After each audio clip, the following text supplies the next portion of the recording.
Seems like we've been talking about you coming here for months and months now. How relieved are you that it is finally over? And what was the most difficult part of this process for you? Thank you. I think the most difficult part for me was just not knowing, the unknown. It was whether, I get traded or whether, I go back to New Orleans. So I think the unknown was just the most difficult for me. And then when, it was announced that I was being traded, I won't say it was a sign of relief. It was just, something that, that I've thought about for a long time. Obviously, it was tough for me to, leave a city that I've been playing for 7 years, but I think it was, best for me, and it was my time. But when I found out I was getting traded to the Lakers, I realized it was an unbelievable opportunity for me to be here with a wonderful organization, and then get to play alongside, LeBron, and obviously now the players that we have now. But back then, before, it was really just LeBron here. And so, to get the opportunity to do that, and come here and play for an organization that's all about winning, winning championships, and that's the only goal. I think that was the biggest thing for me, just the relief there of not knowing the unknown anymore and knowing where I was going to be next season. Just wondered how you think that playing alongside LeBron on offense and defense is going to impact your game, just having somebody that's along that same level of skill. And then I also wondered, Coach Vogel, if you could address that as well. The things he do on the floor is pretty amazing. You see it on TV, and you're a fan. When you're a fan of the game, you watch it a lot. And I never really had a chance to experience, playing alongside him. 2012 Olympics, I didn't play as much. I was like the towel guy, just waving towels. And then, we had a little bit of time doing All-Star games, but to get a full season and to see the things that he's able to do, pass, shoot, talks well defensively, he's a great leader. So I'm excited to, get a lot of that, this season and just go from there. I was just kind of curious, over the last few months, how has that relationship evolved, and was there any sort of words or advice that kind of carried you through the last couple of months where you had a lot of uncertainty from him? No, I mean, a lot of people before the trade happened, speculated that I was coming to the Lakers just because we had dinner. Me and LeBron are close friends, and a lot of people and players in the league are really close with each other off the court.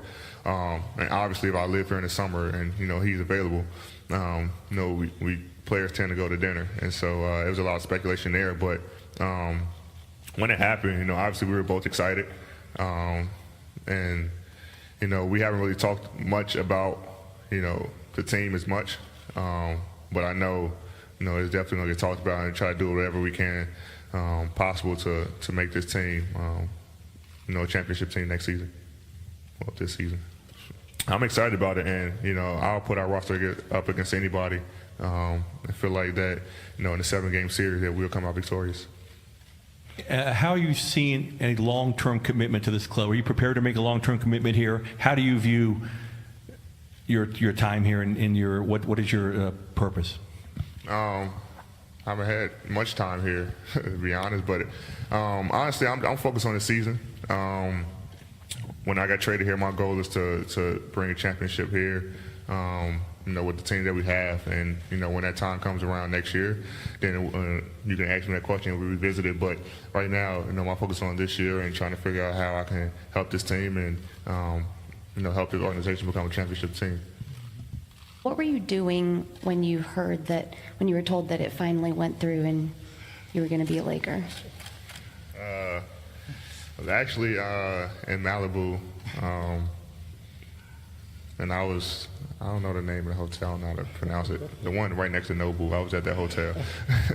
And I was watching a movie, laying in bed watching a movie, and my agent called me, and, in the middle of a movie, I don't really like to answer phones and text, so I was like, I'll call him later. Then he called me again, so I did kind of like hit it, like, all right.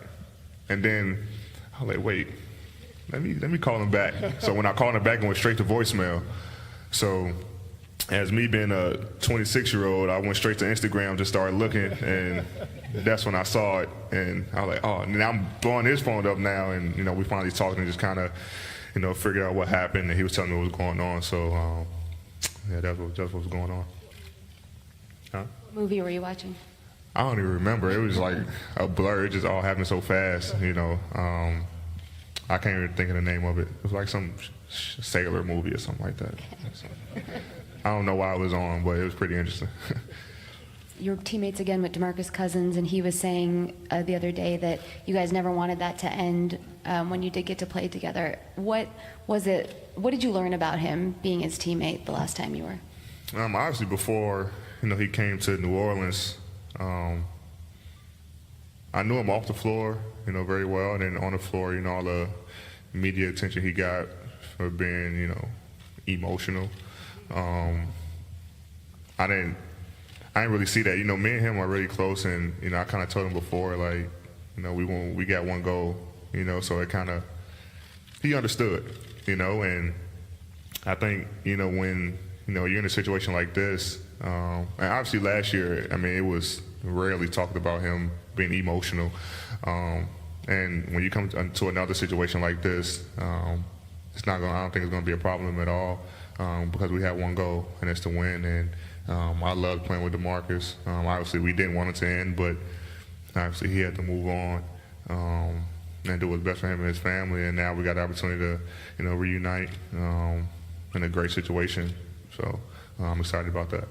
Yeah, the NBA's got rules. They don't like you to switch jerseys right before they start printing new ones for the upcoming season. Next year, though, he can get it done. I thought there were some pretty good moments here. Rob Pelinka starting it off by saying it's a history-shifting type of acquisition for the Lakers. AD eventually saying, when he was asked, what does he think of the roster? He said, I'll put our roster up against anybody.